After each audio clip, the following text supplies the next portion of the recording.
When Eilat Mazar realized she discovered an ancient structure near Jerusalem, she turned to the Bible to help explain what she found, and she learned that this new discovery supports the biblical accounts of King David and his son Solomon. King Solomon is an intriguing figure because the Bible makes so many claims about him, controlling vast amounts of territory with a reputation for unparalleled wisdom that settled disputes with clarity and the grandeur of the majestic temple gracing Jerusalem's skyline. King Solomon's legacy echoes through the ages. Now, in a breathtaking twist that has captivated scholars worldwide, a team of Israeli archaeologists has recently unearthed the long-lost tomb of this legendary king. What secrets did this celebrated king take to his grave, and what astonishing artifacts lay hidden within its hallowed chambers? Join us as we delve into the mysterious depths of history, as archaeologists open King Solomon's tomb after 3,000 years, and what they found inside shocked the world. A historic discovery, the long-lost tomb of King Solomon, the legendary biblical figure celebrated for his immense wealth and wisdom, has been a subject of debate for decades. Many skeptics claimed the tomb was nothing but a myth since no one had successfully found it. However, fate had other plans.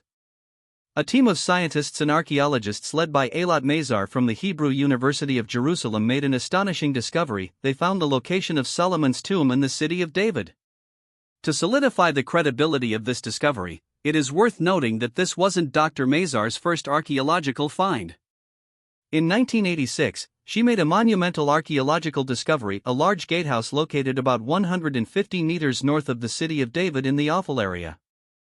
At that time, Dr. Mazar didn't have enough evidence to attribute the gatehouse to King Solomon and refrained from making such claims.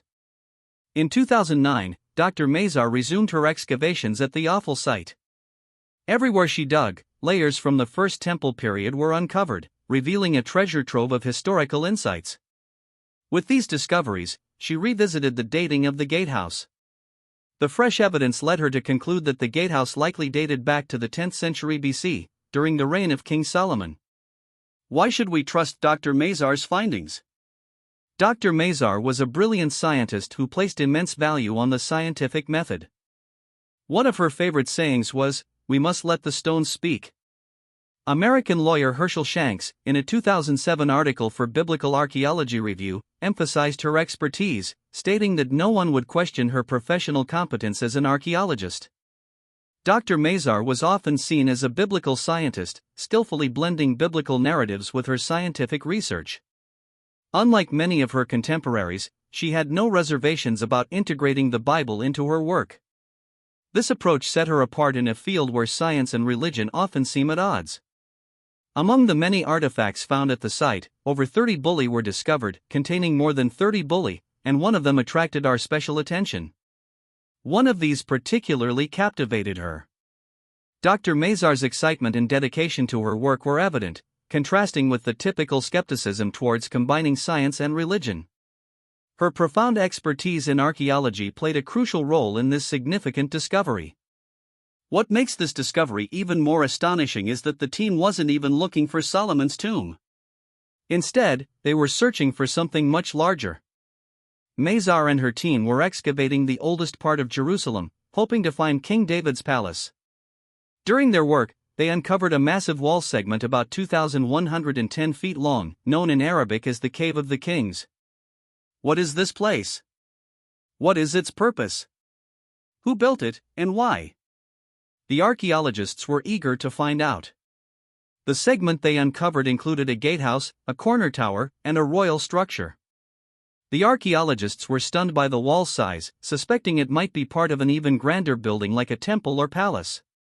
They were thrilled at the possibility that this structure was connected to King Solomon's reign. Radiocarbon dating indicated that the site was from the period when King Solomon ruled.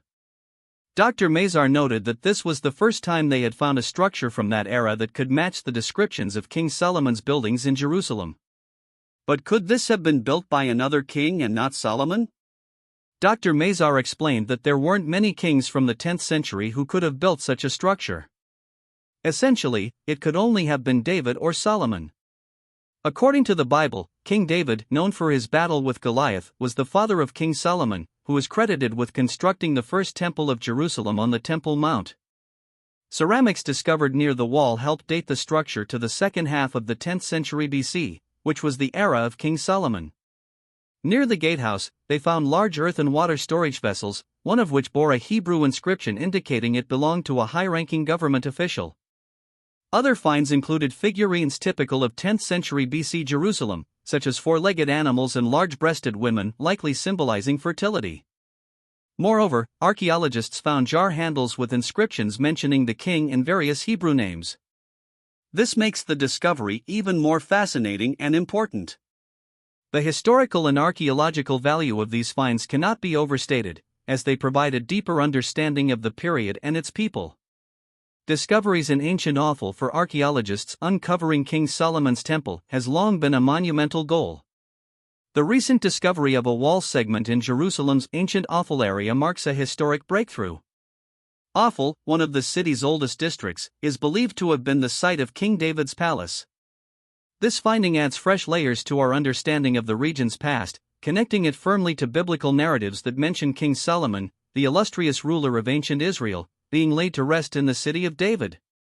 This discovery carries profound implications as it supports the biblical portrayal of Solomon as a powerful king overseeing a significant kingdom, challenging previous views that diminished his role to that of a minor tribal leader. The city of David, named after Solomon's father King David, is considered the oldest part of Jerusalem, situated just south of the present-day Old City. This area holds historical significance as it is believed to be where King David established his capital after capturing Jerusalem from the Jebusites. Extensive archaeological excavations in this area have unearthed numerous ancient structures and artifacts that shed light on Jerusalem's early history. The city of David, also known as Wadi Hilwa, is an archaeological site seen as the original nucleus of ancient Jerusalem during the Bronze and Iron Ages. Located on the southern part of Jerusalem's eastern ridge, it lies between the Kidron Valley to the west and the Tyropean Valley to the east, south of the Temple Mount. The site features remnants dating back to the Middle Bronze Age, including defensive structures around the Gihon Spring. Notable discoveries include large stone buildings and stepstone formations from the Iron Age, sparking scholarly debates about their possible connection to King David or a later era. One of the remarkable discoveries in the city of David is the Solomon Tunnel, also known as Hezekiah's Tunnel. This ancient engineering marvel was constructed to bring water into the city, showcasing the advanced skills of Jerusalem's ancient inhabitants. Originally attributed to Hezekiah, recent excavations suggest it may be even older. Alongside this tunnel, archaeologists have unearthed Roman-era remains such as the Pool of Siloam and the Strauss Street. Today, these excavated areas are part of Jerusalem Walls National Park, managed by the Israel Nature and Parks Authority and operated by the Ir David Foundation. Situated in Wadi Hilwa, an extension of the Palestinian neighborhood of Silwan in East Jerusalem adjacent to an Israeli settlement, this park is a significant archaeological site.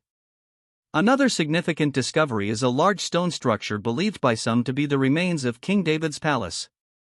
If this massive building is indeed connected to David and Solomon, it underscores the city of David's historical importance as a center of power and administration during their reigns.